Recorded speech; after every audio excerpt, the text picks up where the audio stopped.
Bom, vamos voltando então, né, pessoal? Vamos lá? Estão ouvindo aí mais um trecho da música Jungle do Kiss. Agora o solinho.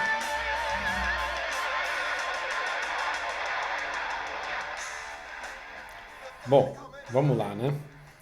Ó, pessoal, eu tava dando uma olhada aí no primeiro vídeo e eu vi que a minha fala ela não tá sincronizada com o áudio, né? Eu já tinha arrumado isso, mas num outro vídeo que eu fiz aí da outra disciplina que eu tô dando. Então tava gravando certinho, sincronizado, mas aí eu não sei o que aconteceu, que a coisa desandou. Então eu sou novo aqui nesse software que eu estou usando, o OBS Studio, e eu até sei como fazer lá, de colocar lá o delay, né, no áudio ou no vídeo, mas enfim, o negócio estava funcionando, agora não tá dando certo mais, não sei o que aconteceu. Então vai atrasado mesmo, né? E, então vamos lá, vamos continuar aqui no capítulo um ainda, né? Então eu tinha parado nesse slide aqui, ó. Tava falando de tempo compartilhado, né? Então, que é sinônimo aí de multitarefa, né? Quer dizer, eu ia começar a falar, né? Então eu não tinha começado a falar. O que é o tempo compartilhado? O que eu tinha falado era de multiprogramação, né? Então, a multiprogramação vocês já entenderam o que é, né? É quando o sistema operacional ele faz a troca, tipo, de contexto, né? Ele está executando um processo e aí, de repente, o processo faz uma solicitação de entrada e saída, por exemplo. Aí o sistema operacional não vai deixar a CPU ociosa. Então ele precisa colocar outro job no lugar para executar enquanto o outro espera pela entrada e saída. Tá? Então isso que é multiprogramação. Tá? Agora, tempo compartilhado ou então multitarefa, aí já é outra coisa. Aí é quando o sistema ele faz isso assim a rodo, né? Então ele fica trocando o contexto, não só porque quando eu falo troca de contexto é sair de um processo e ir para outro, tá? Ele não faz isso só porque um processo fez, por exemplo, uma solicitação de entrada e saída. Ele faz isso o tempo todo para dividir o tempo da CPU mais ou menos igualmente entre todos os processos, tá? Isso eu estou falando mais ou menos, também não estou levando em conta as prioridades, né, que os processos podem ter. Mas então ele vai dando uma, digamos, uma fatia de tempo para um processo. Aí terminou aquela fatia de tempo, ele dá mais uma fatia de tempo para outro processo. Aí dá para outro, dá para outro.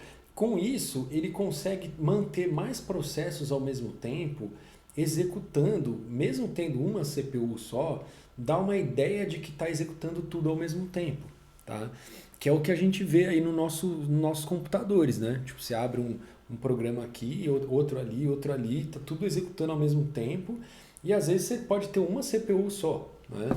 Mas como ela vai executando um pouquinho de cada um desses processos, dá uma sensação de que está executando tudo ao mesmo tempo, tá? Então isso que é o tempo compartilhado, então a multitarefa, tá? É, Aí tem o negócio do tempo de resposta, aqui um valor meio chutado, né? O tempo de resposta tem que ser menor do que um segundo. Então, o que está dizendo aqui é assim, uma vez que o processo está aí entrou lá para ser executado, ele não pode esperar muito tempo, né? Para ele começar. O tempo de resposta é a primeira instrução executada daquele processo. Então, quando ele começa a ser executado. Então, ele entrou na fila e ele tem que, tipo, rapidamente começar a executar, tá? Cada usuário tem pelo menos. E aí, é claro, essas aulas aqui de introdução, aliás, assim, ó, só para esclarecer, tá, pessoal? Eu gravei uma aula de 1 hora referente a, digamos, a aula de quinta-feira de vocês. Aí agora eu vou gravar uma outra aula referente à aula de quinta-feira, tá? Então, desculpa, de sexta-feira. Então, eu vou subir lá no YouTube dois vídeos, um, aula 2, tá bom? Então toda semana eu vou subir dois vídeos, aula um, aula 2, beleza? Quer dizer, né? Na sequência, né? Depois aula 3, aula 4, enfim.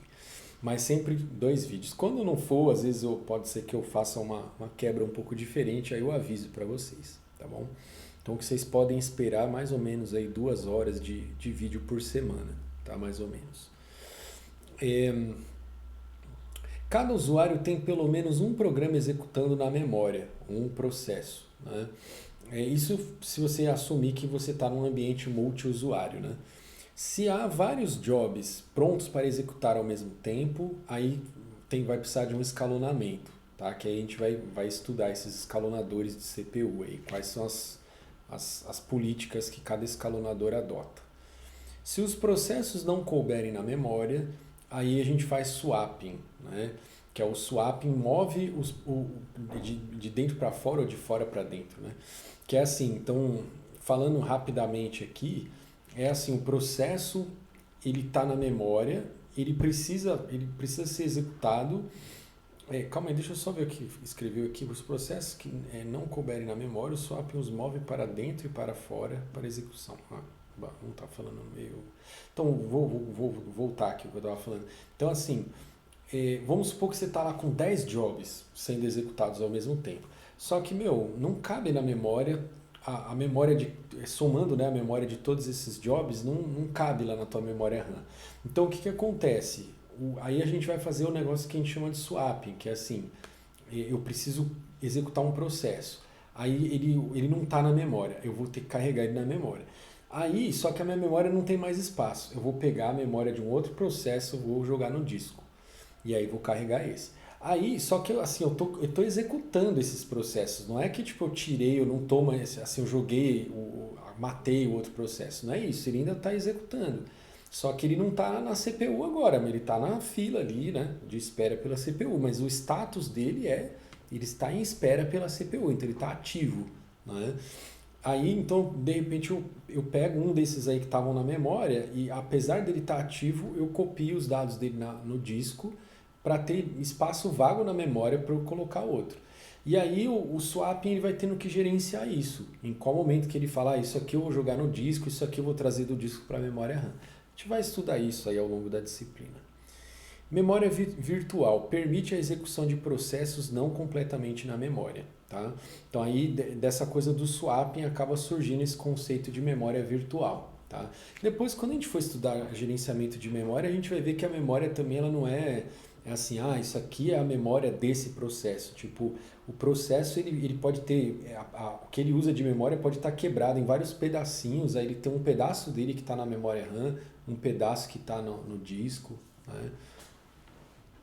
Que a gente vai chamar de paginação. Né? Então, por exemplo, esse layout aqui já não corresponde depois do que a gente vai ver lá. Tá? Então, isso aqui é um layout mais, digamos, primitivo. Né? Então, um layout primitivo, eu que estou adicionando a palavra primitivo, da memória para sistema multiprogramado. Então, aqui é a tua memória RAM, né? E um pedaço dela está lá o sistema operacional, né? Depois que ele foi carregado, e aí os jobs, tá bom? Aí cada um não pode invadir o espaço de memória do outro, certo?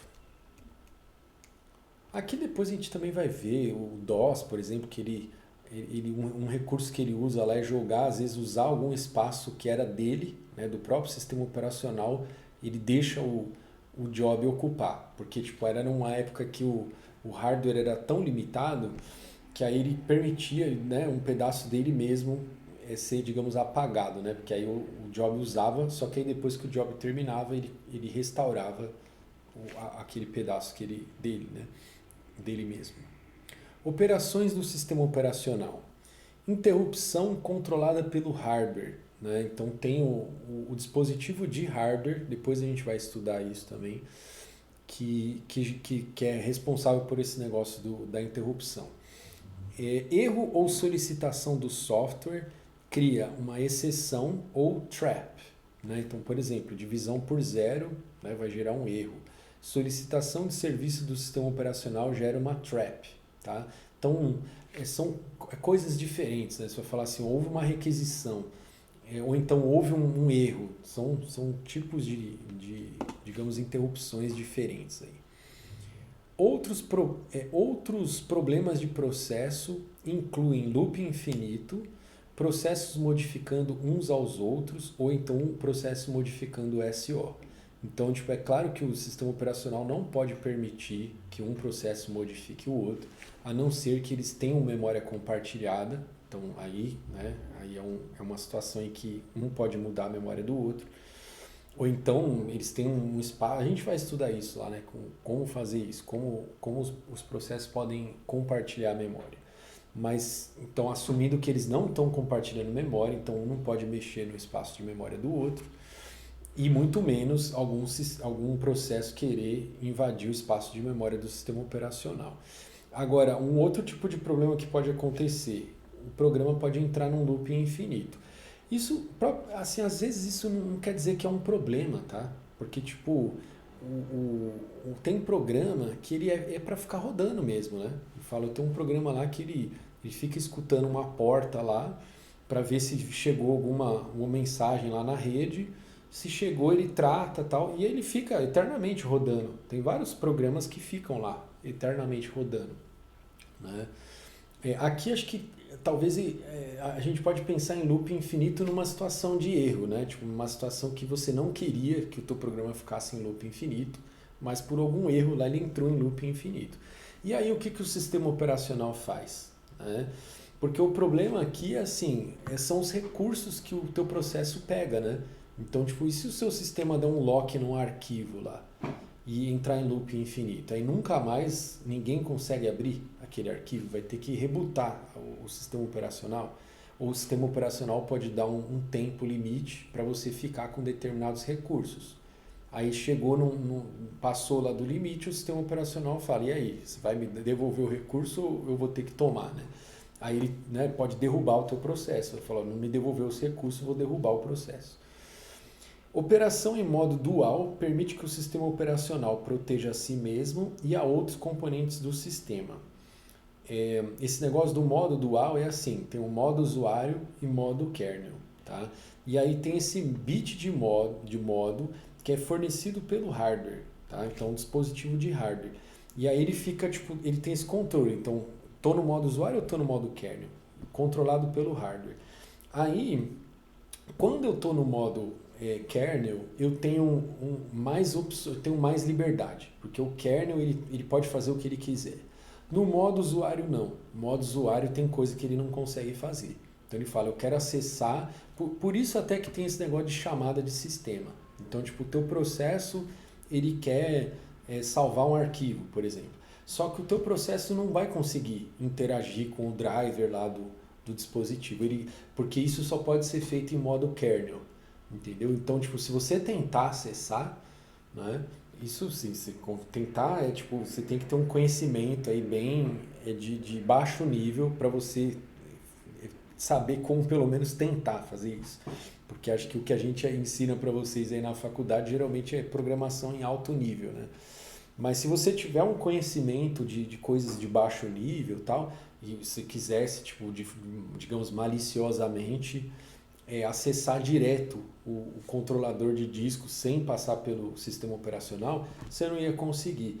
Por quê? Porque tipo, é um tipo de operação que só roda em modo kernel, entendeu? Então quando o sistema operacional passa o bastão para o teu processo, ele já mudou o bit lá para modo usuário e isso você não vai conseguir mudar. Então você vai assim, tudo que o teu processo rodar, ele vai rodar em modo usuário. E aí ele nunca vai conseguir fazer operações então privilegiadas em modo usuário, tá bom? Então isso é um mecanismo de segurança que ele tem um suporte de hardware, né? E aí o sistema operacional ele consegue tipo tá blindado aí para só ele poder fazer determinadas operações. E aí a chamada do sistema muda para. Então quando você faz a chamada, o teu processo ele faz a chamada do sistema, aí sim o kernel vai lá e troca para o modo kernel e aí ele consegue fazer o que ele precisa. Transição do modo usuário para modo kernel, tá? Então aqui olhando para um desenho aqui, tá? Então o processo do usuário está aqui executando, de repente ele faz uma chamada de sistema. Essa chamada de sistema vai gerar uma trap, né, que é tipo uma interrupção específica, né, desse tipo aqui, trap, né? E aí quando isso for tratado, né, ele vai trocar o bit para o modo kernel, que aí sim o kernel vai executar a chamada lá que foi feita. Depois que ele terminar, ele muda o bit para modo usuário de novo. E aí o processo continua executando, tá bom? timer para impedir loop infinito, processo apropriando-se de recursos. Então, ou seja, o teu processo ele pode entrar num loop infinito, certo? Você pode fazer lá um programa que está em loop infinito.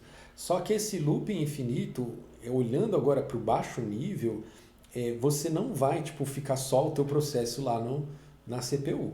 Então, tipo, tem um tempo que é dado para o teu processo, terminou esse tempo, o controle volta para o sistema operacional. Tá certo? Então, tipo, o sistema operacional, ele sempre, de tempos em tempos, o controle volta para ele. Aí ele pode, tipo, uma das coisas que ele pode fazer é tomar os teus recursos. Então, você falou, o teu programa tá ali um tempão segurando algum recurso, só que, tipo, esse tempão, ele vai, né, trocando modo usuário e modo kernel. Então, ele fica um pouquinho no teu processo, um pouquinho no kernel, um pouquinho no usuário. Aí, uma hora o kernel pode falar, meu, esse processo aqui eu vou matar ele, que ele tá segurando recursos aí. Define tempo máximo de uso do recurso, tá? Isso eu falei lá. Aí o sistema operacional é que vai decrementando esse contador, né, para contar a passagem do tempo. Quando o contador zerar, ele gera uma interrupção. Configura antes de escalonar o processo para reobter o controle ou terminar o programa que excede o tempo alocado. Então, só reforçando, tá, pessoal? Esse negócio de loop infinito não é um problema, né? Porque tem programa que é feito mesmo para ficar rodando. O problema é você reter algum recurso por tempo indeterminado, né? Então, esse aí que é o lance. Gerenciamento de processo. Um processo é um programa em execução. O programa é uma entidade... assim, né? Tipo, por exemplo, quando porque assim, o teu processo... O sistema operacional ele pode também cutucar o teu... Sabe quando você abre o gerenciador de tarefas, né? Aí o sistema operacional muitas vezes ele pode mandar o seu programa pode ter ele tem que monitorar para ver se ele não está sendo cutucado, né? Tipo assim, meu, e aí, você não vai terminar? Né? Então, assim, o teu programa ele pode, digamos, interagir com o sistema operacional para esse tipo de situação não acontecer, entendeu? Tipo, dele tá segurando um recurso e o sistema operacional ter que matar o teu processo porque você não vai liberar aquele recurso, né? Que é tipo aquilo que acontece quando você abre o gerenciador de tarefa, né? Aparece o erro lá, assim, o programa não está respondendo, né? Então o sistema operacional está tentando falar com o programa e o programa tipo, entrou numa situação de erro que ele não está escutando as notificações do sistema operacional. E aí, tipo, é uma situação em que, de repente, o programa pode ser... se o usuário falar, né, mata aí para mim, o sistema operacional vai lá e mata o programa. Né? Gerenciamento de processo. Um processo é um programa em execução. O programa é uma entidade passiva, o processo é uma entidade ativa. Tá? Então, o programa é só o código que você compilou, tal, guardou lá. O processo, ele tem toda uma estrutura, depois a gente vai estudar isso também, quais são as coisas necessárias que precisam ser organizadas na memória, né? Para que um processo consiga executar, porque tipo, o teu programa, quando ele vira um processo, ele vai ter um espaço de memória reservado para ele, vai ter aquele contador de programa lá para dizer qual instrução que está agora do teu programa. Né? Então essa que é a diferença entre processo e programa. Tá? E nessa disciplina o tempo inteiro a gente vai falar de processo. Se eu falar programa, em algum momento você pode entender processo. Tá?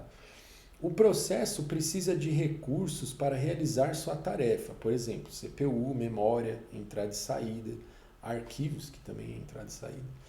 O término do processo exige o resgate de quaisquer recursos reutilizáveis. Tá? Então, mesmo que o teu programa não libere, né? Porque às vezes você fala, eu vou pegar um lock de um arquivo. Né? Depois vocês vão aprender melhor o que é esse lock de um arquivo. Né? Porque um lock é tipo assim, só você quer mexer, você não quer que outro processo mexa. Aí você pode pegar tipo, algum recurso e você pode devolver também. Mas se você, tipo, por um erro de programação, você esqueceu de devolver o recurso, por exemplo, quando o teu processo terminar, por mais que o processo não devolveu explicitamente o recurso, o sistema operacional vai pegar o recurso. Então, tipo, uma coisa que ele faz é isso. ele tem lá uma lista de todos... Mas o que aconteceu? Deu algum erro? Travou tudo?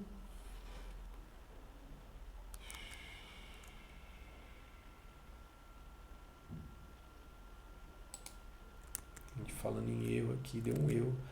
Bom, eu vou assumir que a gravação está continuando, hein? Depois vou torcer para que ela continue. Senão vou ter que gravar tudo de novo. Vida de professor no meio da pandemia não é fácil, não. Onde eu estava, né? Agora até esqueci o que eu estava falando. Então, assim, eu estava falando que assim, não importa se o teu processo vai devolver ou não vai os recursos, porque o sistema operacional ele tem uma lista, ele sabe todos os recursos que ele alocou para você. Então, quando o teu processo terminar, ele vai pegar de volta todos os recursos. Tá? O processo de uma única thread tem um contador de programa, especificando o local da próxima instrução a ser executada. Esse negócio de thread é que assim, o processo ele pode ter múltiplas linhas de execução. É como se, entre aspas, fossem subprocessos dentro de um mesmo processo. Tá? Então, cada thread dentro do processo é, entre aspas, tá? Um subprocesso dentro de um mesmo processo. Tá? Então, muitas vezes isso é usado. Vamos dar um exemplo aqui. Você tem um programa lá em que você clica para salvar alguma coisa. Né? Um processador de texto, sei lá. Aí você clicou para salvar e às vezes esse negócio vai demorar ali para ele terminar mesmo de salvar lá no disco. Então você pode ter duas threads, uma thread que cuida dessa parte de salvar e a outra thread que mantém a interface gráfica funcionando. Tá? Então geralmente o programa que tem interface gráfica ele precisa ter resposta rápida, né? Então, tipo, se for possível, né? Porque nem toda situação você quer que a interface continue funcionando mesmo antes de terminar alguma coisa que foi iniciada. Mas quando você quer isso, então, aí tipo, você tem uma thread que cuida de processar aquilo que o cara pediu, enquanto a outra thread vai mantendo a tela responsiva, né? O usuário clica, o botão aperta e tal. O processo executa instruções sequencialmente, uma de cada vez até o término. Tá? Se ele for multithread, cada thread vai sendo executada sequencialmente. Né? O processo multithread tem um contador de programa por thread. Né? Normalmente, o sistema tem muitos processos, algum usuário, algum sistema operacional executando simultaneamente em uma ou mais CPUs. Gerenciamento de processo. O sistema operacional é responsável por criar e excluir processos do usuário e do sistema, suspender e retomar processos, certo? Acho que aí não tem mistério nenhum. Fornecer mecanismos para sincronismo de processo. Né? O que é esse sincronismo de processo? Por exemplo, esse negócio de multithread, né? Ou, na verdade, assim, você pode ter acho que o exemplo, será que eu vou dar um exemplo de multithread, vai? Quando a gente fala de sincronismo, o que pode dar de problema, né? Eu tipo, tenho várias coisas que eu vou executar, né? Só que tipo, tem que ter uma certa ordem das coisas. Eu não posso, tipo, sabe assim, vamos supor que eu tenho uma thread para colocar meia, uma thread para colocar cueca, uma thread para colocar camiseta, uma thread para colocar o tênis, né? Tudo bem, você tem tipo, threads diferentes para fazer as coisas. Só que, tipo, a thread que vai pôr o sapato, por exemplo, ela tem que executar depois da thread que põe a meia. Né? Ou a thread não, a instrução, vamos pensar assim, né? Tipo, então, cada thread tem várias instruções, né? E às vezes, você, tipo, isso é um negócio que a gente vai estudar bastante aí. Imagina que assim, né? Tipo, você tem, não sei se, acho que vocês estão vendo aqui minha mão, né? Então assim, ó, essas são as instruções de uma thread, essas aqui são de outra. Aí, tipo, ao longo da execução, você não sabe a ordem que vai acontecer, porque, tipo, você sabe que a sequência dessa thread essa é a primeira instrução, essa é a segunda, essa é a terceira, essa é a quarta. Na outra, você sabe, primeira, segunda, terceira e quarta.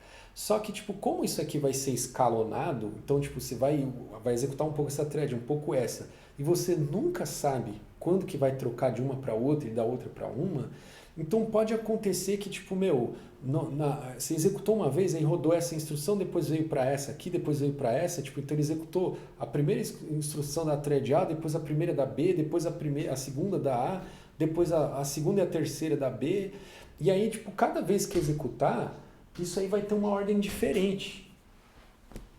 Ai, tá dando cãibra aqui na minha perna. Certo? E aí então, tipo, aí que é o negócio da meia que eu tava falando. Então, às vezes uma instrução aqui é a que põe a meia, a outra é a que põe o sapato. Então, tipo, você não pode colocar o sapato antes da meia. Então você tem que ter alguns mecanismos de sincronismo, de falar, meu, se você não pôs a meia ainda, essa instrução tem que esperar a outra terminar. Gato agora. Agora é a gata que tá fazendo barulho. Certo? Então, tipo, aí só que esse negócio de sincronismo é bem, tipo, é um negócio interessante, não é simples, é uma coisa que, né, tem que tomar muito cuidado e é uma coisa que depende do usuário, entendeu? Se o teu programa lá, ele é multiprocessado, e você vai ter que tomar conta disso aí, do que tem que sincronizar. Mas você precisa de mecanismos para fazer isso, entendeu? Então o sistema operacional oferece mecanismos. Aí cabe a você, o desenvolvedor, usar esses mecanismos, tá bom? Fornecer mecanismos para comunicação de processo. Então, comunicação de processo é, né, um processo querendo trocar mensagem com o outro. Então, o sistema operacional tem que fornecer esses mecanismos. Fornecer mecanismos para tratamento de impasse. O impasse é um outro problema também que tem nessas coisas de multiprocessamento, que é assim, ou multithread, tá? Que basicamente dá na mesma. Que é assim, também é um problema bastante interessante. Imagina que eu pego um recurso, aí eu vou chamar de lock, tá? Então quando eu estou com o lock de um recurso, o recurso é só meu, ninguém pode pegar. Só que imagina que eu preciso de duas coisas, dois recursos para fazer o que eu quero. Né? E o outro cara também, vou dar o exemplo mais simples aqui. Então tem um outro processo que precisa dos mesmos dois recursos que eu. Né? Recurso A e recurso B. Aí eu peguei o recurso A, né? E o outro processo pegou o recurso B. Aí, tipo, eu estou esperando o recurso B para eu continuar e o outro processo está esperando o recurso A. Né? Só que às vezes ele não sabe, tipo, um não sabe da existência do outro.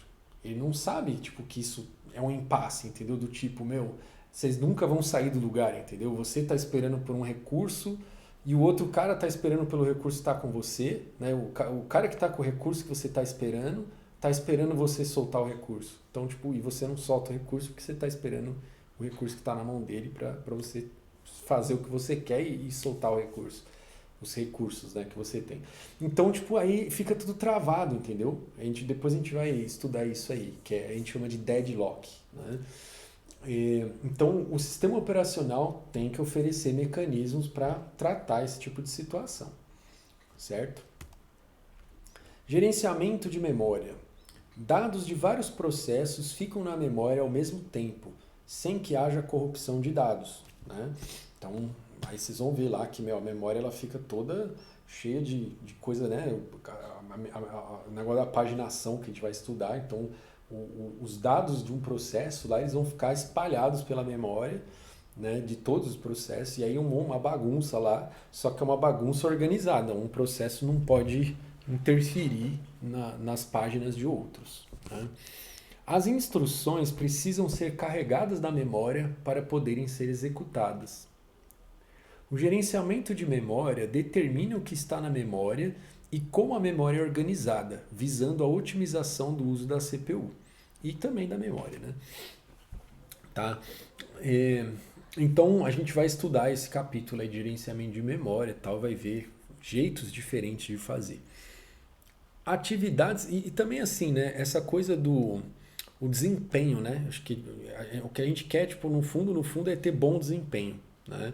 Então, tipo, quando a gente fala otimizar o uso da CPU, é assim, a gente quer, tipo, usar, digamos, de uma forma mais eficiente possível a CPU, não deixando ela ociosa, não dando retrabalho para ela e tal. Só que o desempenho como um todo ele não depende só da CPU, né? Então, toda vez que você decide lá ir na memória secundária, aquelas coisas de cache lá que a gente vai estudar, né? Copiar da memória secundária para a memória RAM e depois de volta da RAM para a secundária e tal. Isso tem um tempo, né? Que não, aí não depende da CPU, né? Depende da velocidade daquele dispositivo. E aí tudo isso no gerenciamento de memória a gente precisa pensar para fazer o desempenho como um todo ficar o melhor possível, né? Atividades de gerenciamento de memória.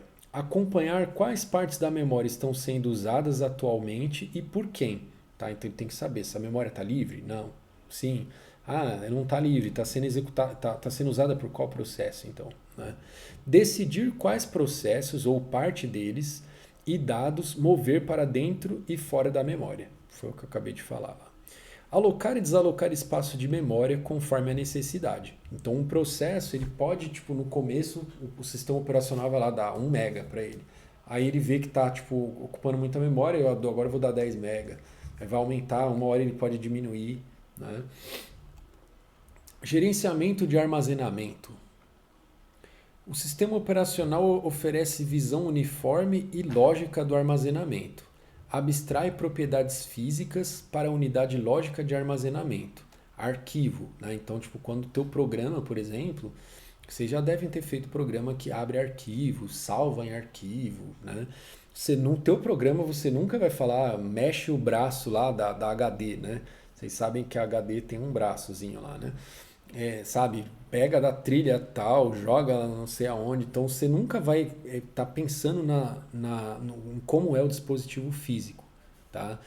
Então, tanto que quando você vai salvar arquivo na HD ou salvar num pendrive, vai dar na mesma coisa. O programa ele só precisa dar o endereço de onde está o arquivo e a operação que ele quer executar. Aí o sistema operacional é que vai ver, esse dispositivo, esse endereço é de um dispositivo que está num pendrive. Então vou chamar o driver tal lá que conversa com aquele pendrive. Cada meio é controlado pelo dispositivo, ou seja, a unidade de disco, unidade de fita. Propriedades variáveis incluem velocidade de acesso, capacidade, taxa de transferência de dados, método de acesso, né?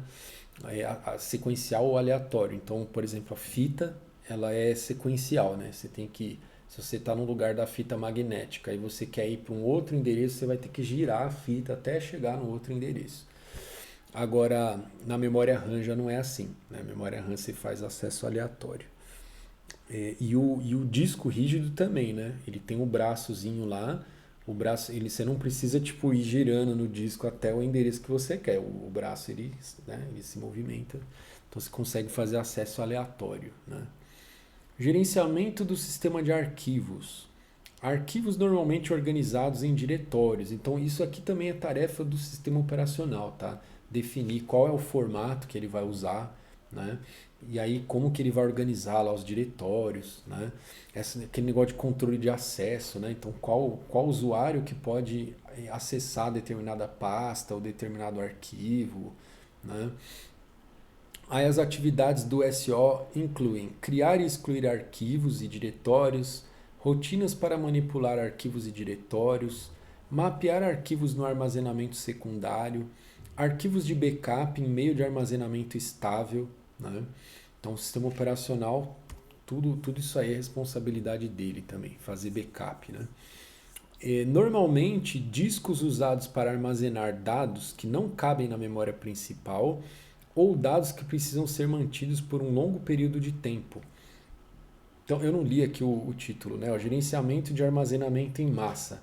Quando a gente fala de armazenamento em massa, a gente está falando de dados que às vezes não é tipo o dado que você trabalha com ele ali. São dados, tipo, digamos, históricos, né? Tipo, sei lá, você tem um banco. Aí você não precisa saber as operações que foram feitas o ano passado, agora no presente você não precisa saber disso. Só que a legislação ela determina que você tem que ter esse histórico, porque de repente vão fazer uma investigação, sei lá, né? E aí eles precisam quebrar o sigilo bancário para ver as rachadinhas que o cara fez há 10 anos atrás, um exemplo aí. Não sei, né? Bom, não vou citar nomes aqui, que acho que não precisa. Então, sabe? Então, ou seja, aí esses dados das rachadinhas, desculpa, das transações que foram feitas, tanto das lícitas como das ilícitas, que foram feitas no passado, muitas vezes ela nem está mais lá na HD do sistema do banco. Ela já foi para um sistema de armazenamento em massa, né? Já foi para uma fita magnética, né? Né? Então, porque é uma quantidade de dados assim pode ser muito grande, né? Gerenciamento apropriado é de importância central. Velocidade de operação do computador inteiro depende do subsistema de disco e seus algoritmos. Atividade do sistema operacional. Gerenciamento do espaço livre, alocação de armazenamento, escalonamento de disco, né? Escalonamento de disco também é um negócio legal, tal, porque quando várias requisições são feitas para o disco, né? Então, lê em tal lugar, escreve em tal lugar, e não significa que o sistema operacional ele tem que atender aquelas requisições na ordem que elas foram feitas. Ele pode, tipo, mudar essa ordem visando ter uma eficiência melhor, tá bom? Então a gente vai olhar, vai estudar isso no curso também. O negócio do gerenciamento do espaço livre também é um problema interessante, porque imagina, você cria arquivo, daqui a pouco você apaga, né? Aí tipo fica um buraco no meio, né? Então a tua memória vai ficando meio esburacada, entendeu? E aí isso aí pode ser difícil de gerenciar, né? Porque aí você fala, eu preciso de tanto de espaço e às vezes eu não tenho um espaço tipo sequencial daquele tamanho. Eu tenho vários buracos na memória e não tenho aquele espaço sequencial. Então eu tenho que conseguir gerenciar de uma forma inteligente esses espaços livres aí, né? Em algumas situações o armazenamento não precisa ser rápido. Uso para backup, por exemplo. Então às vezes você fala, não, o backup não é uma coisa que tem que ter resposta rápida, assim, tipo, tem que terminar logo, né? Então ele pode ser um pouco mais lento, né? Então você fala num determinado horário, você agenda lá o backup para, né, vamos supor, vamos continuar no exemplo do banco. Então imagina que o banco ele tem a seguinte política, ele fala assim, ó, o que está aqui guardado na HD? É o último mês. Então tudo que aconteceu no último mês está na HD. Passou de 30 dias, aí vai para o que venceu, né? Então aquele dado que já passou de 30 dias, ele vai... não, mas eu estava dando um exemplo errado, né? O backup é outra coisa. Uma coisa é jogar pro histórico, outra coisa é fazer backup, né? Porque o backup é para você não perder informação, né? Então esquece, apaga o que eu estava falando. O backup é só para, né, você ter uma cópia de redundância lá para não perder dado. Então, aí vamos supor, você vai fazendo esse backup, ele é agendado, né? Pode fazer uma vez por dia, ou sei lá, de 1 em 1 hora, enfim, em um certo período lá você vai fazendo essa cópia. Só que não é um negócio que tipo, precisa rodar rápido, entendeu? Então nem sempre o acesso precisa ser tão rápido assim. Armazenamento terciário inclui armazenamento óptico, fita magnética. O armazenamento terciário é isso que eu estava falando, né, em algum momento você vai falar assim, agora sim não preciso, né, passou de um mês aqui, eu não preciso do dado mais aqui na minha HD, mas eu tenho que guardar esse dado em algum lugar, então eu vou jogar para uma fita magnética, alguma coisa assim. Aí é armazenamento terciário. Mas ainda precisa ser gerenciado. Varia entre WORM, que é o Write Once, Read Many Times, e RW, que é Read Write. Então tem aqueles CDs lá que às vezes você só pode queimar, né? Que a gente fala, queimar uma vez só, terminou, não pode mais regravar, né? Então esse é o do tipo WORM, né? Subsistema de entrada e saída. Uma finalidade do SO é ocultar do usuário as peculiaridades dos dispositivos de hardware. Isso a gente falou já. Subsistema de entrada e saída é responsável por gerenciamento de memória da entrada e saída, incluindo buffering. O que é buffering? É armazenamento de dados enquanto estão sendo transferidos. Lembra que eu falei que cada dispositivo tem a sua memóriazinha lá, né? Que é um buffer. Né? Então, gerenciamento de memória da entrada e saída, inclusive incluindo buffering e caching, né? Caching, eu já falei bastante aqui também.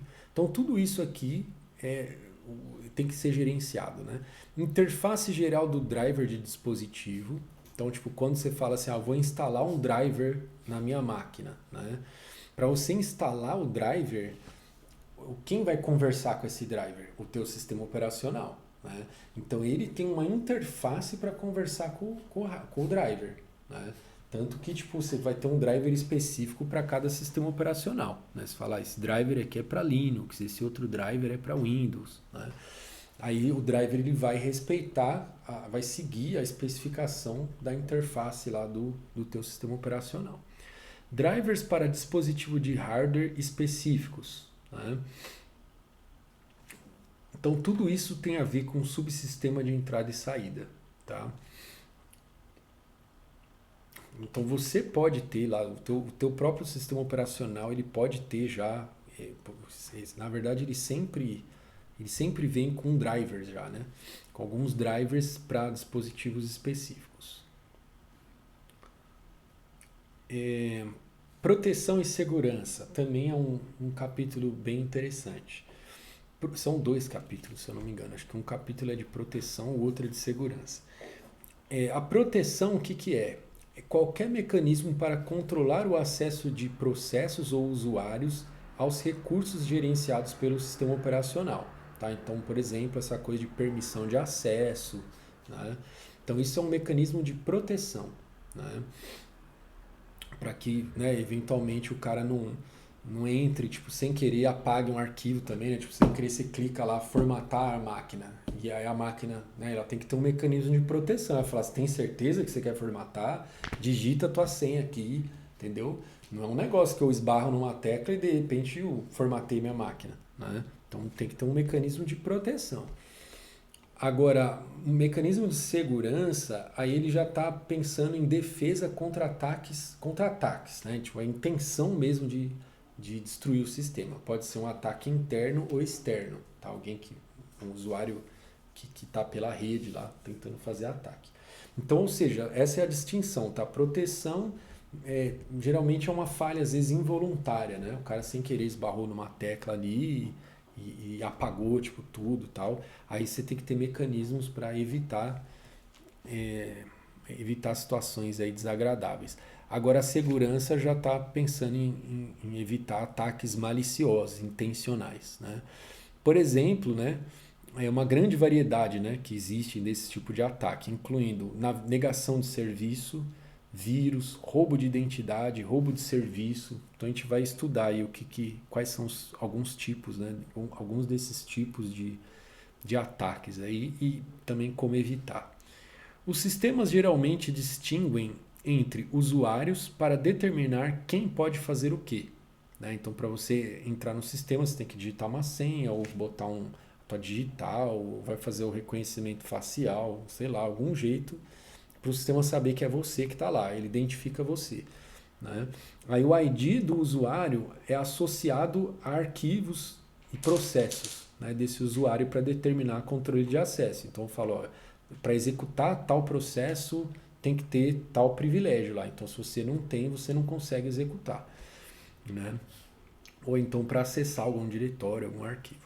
Aí também tem identificador de grupo, né? Você fala, na empresa lá tem o pessoal que é do desenvolvimento. Então, se você é desenvolvedor, você está naquele grupo. Aí você vai ter toda a permissão que tem todos os desenvolvedores. Né?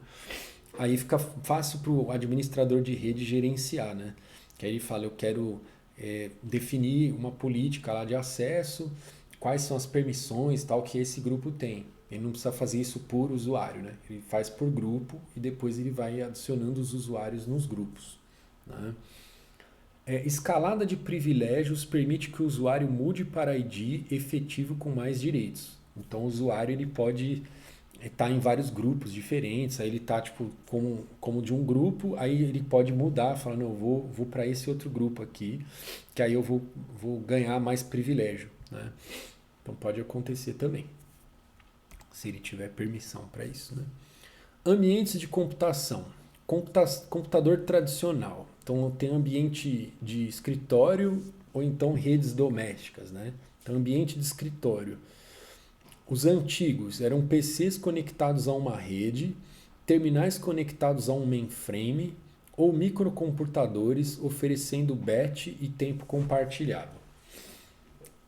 Os atuais, portais permitindo acesso de sistema em rede e remotos aos mesmos recursos.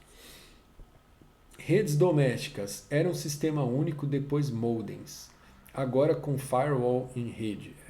Então, falando aqui, vou deixar quieto aqui, porque acho que não tem nada muito relevante para falar aqui. Computação cliente-servidor. Também coisa manjada, né? Aquele coisa de terminal burro, suplantados por PCs inteligentes. Servidores respondendo às solicitações de clientes. Isso são tipo modelos que, né, acho que são, acho que eu não sei eu não sei quais disciplinas que vocês já fizeram, né? Acredito que vocês já devem, mesmo quem não estudou isso na faculdade, acho que vocês devem saber dessas coisas, né? De cliente, servidor. A gente hoje em dia usa tanto computador que a gente sabe dessas coisas, né? Então, por exemplo, né, um caixa de banco, né, aqueles terminais lá de banco, caixa eletrônico, né, aquilo ali é praticamente um terminal burro, né, tipo assim, ele não processa as coisas ali dentro dele mesmo. É claro que alguma coisinha ele processa ali, mas tipo, o grosso do processamento mesmo é feito lá no servidor, né? E então isso é o que é o terminal burro. O terminal burro é o que processa tipo praticamente nada localmente. O que é processado é tudo processado lá no servidor, né? O servidor oferece uma interface para cliente solicitar serviços. Exemplo, servidor de arquivos fornece interface para cliente para armazenar e recuperar arquivos. Hoje em dia é um negócio que acho que na época desse livro não tinha ainda, né? Que é o conceito de computação em nuvem, né? Que a gente tipo, tem um monte de coisa na nuvem, né? Roda programas na nuvem, tá cheio de dados na nuvem, né? Então hoje em dia o negócio está mais assim na nuvem, né? Mas é isso. Acho que vocês entenderam a jogada, né? Computação ponto a ponto, ou então peer-to-peer. Outro modelo de sistema distribuído. O peer-to-peer não distingue clientes e servidores. Então a mesma máquina, as máquinas são consideradas iguais e a mesma máquina, horas ela atua como cliente, horas ela atua como servidor. Tá? Cada um pode... Computação baseada na web. Bom, vocês sabem o que é computação web, né? Talvez o que seja interessante de falar aqui, ó, balanceadores de carga, né? Então, dispositivos para gerenciar tráfego web entre servidores semelhantes. Então, quando você faz uma requisição, você vai acessar um site que às vezes está lá no Japão, sei lá. Aí isso vai passar por vários computadores no meio do caminho, né? E aí então, só que às vezes essa rota que você vai fazer, você tinha várias opções de rota para fazer, né? E aí às vezes o tráfego pode estar meio, né, pesado em algumas rotas e mais leve em outras. Então a rede precisa ter dispositivos para distribuir essa carga, né, balancear essa carga. Falar, ó, definir tipo, qual é o caminho que a requisição vai fazer de forma a distribuir o trabalho entre os computadores aí de forma balanceada. Mesmo o sistema operacional pode atuar como cliente ou servidor.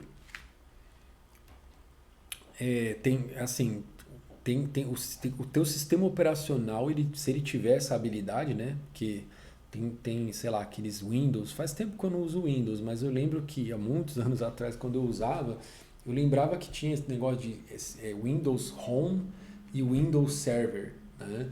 Então o Windows Home ele não atuava como servidor, né? Ele só atuava como computador cliente e local, ele não atendia requisições como servidor. Agora, o Windows Server, aí ele consegue atuar como cliente ou como servidor, né? Agora, o Linux, aqui o Ubuntu, que é o Linux, tem vários. Eu vou dar uma aula de. Aliás, assim, bom ter lembrado disso. Porque tem uma aula aqui que eu vou dar que ela não ela até tinha um capítulo do livro para falar, tipo, de Windows, de Linux e tal, mas aí eu fiz uma aula, tipo, minha mesmo, sem usar os slides aqui deles, para falar de Linux, tá? Então tem uma aula especial que geralmente eu falo de Linux, é mais pro, acho que é a última aula, talvez, do curso. Certo? E aí, falando especificamente do Ubuntu, ele atua como cliente, como servidor. Beleza, pessoal? Então é isso. Boa semana aí para vocês, bom final de semana, né? Até a próxima aí. Tchau, tchau. Abraços.